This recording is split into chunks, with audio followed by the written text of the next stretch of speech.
the aftermath of an attack on a residential building in Kherson.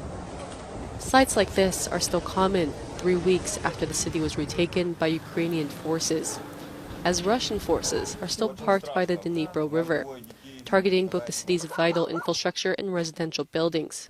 Elsewhere in Ukraine, the UN High Commissioner for Human Rights has started a 4-day official visit to the country. I'm in Ukraine at this point in time out of solidarity with the victims of this horrible war, which was caused by the invasion of the Russian Federation on the 24th of February. Fighting has slowed in Ukraine as winter begins, and the pace is likely to continue for the next couple of months as temperatures continue to drop. According to U.S. intelligence agencies, they also expect that both sides will try to prepare for a counteroffensive after winter. Tankers loading at Russian ports on Monday face an uncertain voyage. A price cap on the country's oil kicked in that day. It's been imposed by the G7 group of nations, the European Union and Australia. The cap sets a maximum price of $60 per barrel for oil transported by sea. Shippers will only be able to take Russian crude to third countries using G7 or EU tankers and insurance companies if the price is below that level. That could make it difficult for Moscow to sell its oil for a higher price. Western capitals hope that will limit the Kremlin's ability to fund its war in Ukraine. However, Russia is sounding defiant. On Sunday, it said it wouldn't sell oil that is subject to the cap, even if that means reducing production. Russia is expected to issue a decree that will, in effect, ban export to companies and countries that apply the cap. Moscow can probably also still rely on help from China. Russia's RIA news agency says Beijing has promised to maintain cooperation on energy supplies. Now the EU and G7 will review the cap level every 2 months, starting in mid-January. A similar cap on petroleum products will come into force in early February. A partial easing of the world's toughest COVID-19 curbs seemed to have sowed confusion across China on Monday. In the capital, Beijing, residents expressed mixed feelings about the changes. This man was pleased COVID tests are no longer required for public transport and hoped it's the first step towards reopening after the pandemic, while some others cast doubt on the logic behind the move. They just change the measures when they want. For example, a mall could reopen on Saturday, but people were only notified on Friday night. It's very strange and surprising to me because there are more cases now, but they opened the mall. Yet dine-in is still banned, but I guess it'll be allowed soon.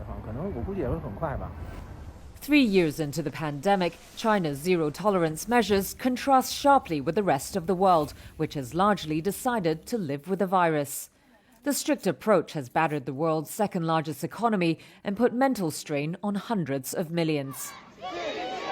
On Sunday, dozens of students protested at a university in the central province of Wuhan against its COVID policies. In a video obtained by Reuters, the students could be heard demanding school officials make the process open, make information transparent. It follows a series of anti-lockdown demonstrations late last month in what was mainland China's biggest show of public discontent since President Xi Jinping took power in 2012. Although the protests largely petered out amid a heavy police presence across major cities, regional authorities have cut back on lockdowns, quarantine rules and testing requirements to varying degrees.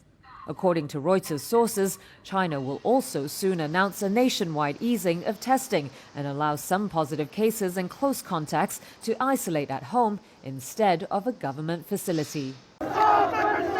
People want to overthrow the regime. That's what these Syrian protesters were chanting outside the governor's office in the southern city of Sweida on Sunday. Fueled by anger over spiraling prices and worsening economic hardship, the demonstrators held up signs demanding their rights and asking to live with dignity. In a video released by local website Sweida 24, this man could be heard shouting to the authorities, "You see how people are dying from starvation." Later, dozens of people stormed the building in the center of the Druze majority city. Syrian state media called them outlaws and said they set fire to files and official papers. Witnesses told Reuters the governor was not in the building and that once inside, protesters brought down pictures of President Bashar al-Assad. Security forces clashed with the protesters.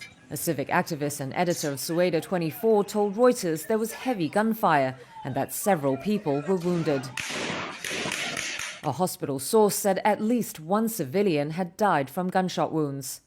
Syria's interior ministry said demonstrators also tried to seize the city's police headquarters and that one officer was killed in the ensuing clashes. In a statement, the government said, "We will pursue all the outlaws and take all legal measures against anyone who dares to undermine the security and stability of the province." Anti-government demonstrations have been rare since Assad crushed pro-democracy protests over a decade ago, and Sweida province has been spared the resulting violence seen in other parts of Syria, with a minority Druze sect resisting being drawn into the long-running conflict, which pits mainly Sunni rebels against Assad's rule.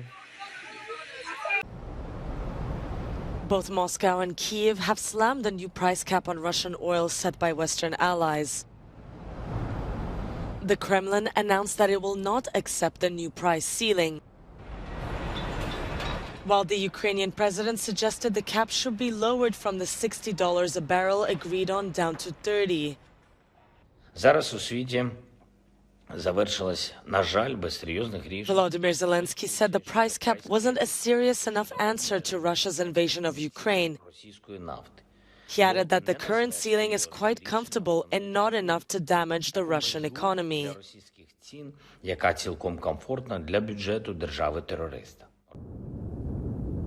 Although experts say the measures will likely be felt by Russia, the blow will be partially softened by Moscow's biggest crude oil trade partners, India and China, neither of whom have committed to the price cap.